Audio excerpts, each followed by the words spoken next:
Tashar Rike Gwaninka tasha ce da take kawo muku waƙoƙin mawaƙa daban-daban da labarin littafi na Hausa wanda a yanzu ma ta zo kan wani bigire ta yadda za ta dinga koyar da ku yadda za ku gabatar da kalaman soyayya ga masoyanku a yayin farkon soyayya ko kuma a yayin da ake gabatar da soyayya domin nishaɗin ku, farin cikin ku, domin mu ilmantar da ku kuma mu samu nishaɗi da mu da kuma ƙarar da juna. Za ku iya samun wannan labari na wannan tasha ko ku duba tashar mu ta Rike Gwaninka TV ko kuma ku duba tashar mu ta Ziga Musical Studio TV. A nan kaɗai za ku iya samun labarin da za mu dinga ɗora a wannan tasha ko kuma wata waƙa ta wani mawaƙi ko wani bidiyo da muke ɗora. Saboda haka kada ku manta ku shiga ku danna subscribe a wannan tashoshi guda biyu, kana ku danna ƙararrawar sanarwa ta inda za a dinga sanar da ku abubuwa da dama da zara an ɗora a wannan tashoshi guda biyu. Kada ku manta Rike Gwaninka TV, Ziga Musical Studio TV. Amincin Allah ya tabbata a gare ki masoyiyata. Farin ciki mai ɗorewa ya kasance a tare da ke na har abada. Ban san ta yadda za ki kalli alƙibrar saƙon zuciyata ba, amma zan so ki dubi kalamina da idan soyayya ba idanun shan magi ba.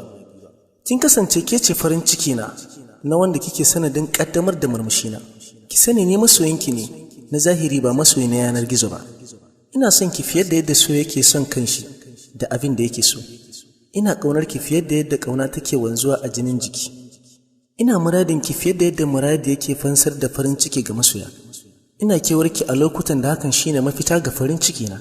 Sahibata, shin kin san yadda nake tunaninki a zuciyata? Kullum burina ruhina da nake su zama aminai. Hakan zai samu ne idan har kin bani damar hakan.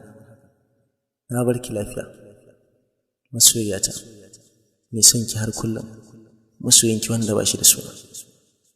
Haka ya kamata a ce masoya suna kasancewa a duk yayin lokacin da su gabatar da wani saƙo na zuciyarsu ga masoya.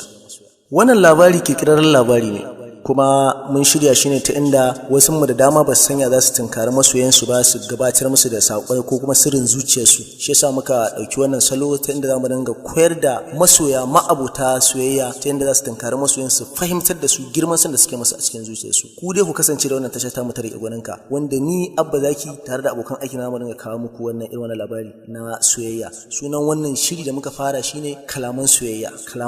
Kada ku manta ku danna subscribe kana ku danna ƙararrawar sanarwa.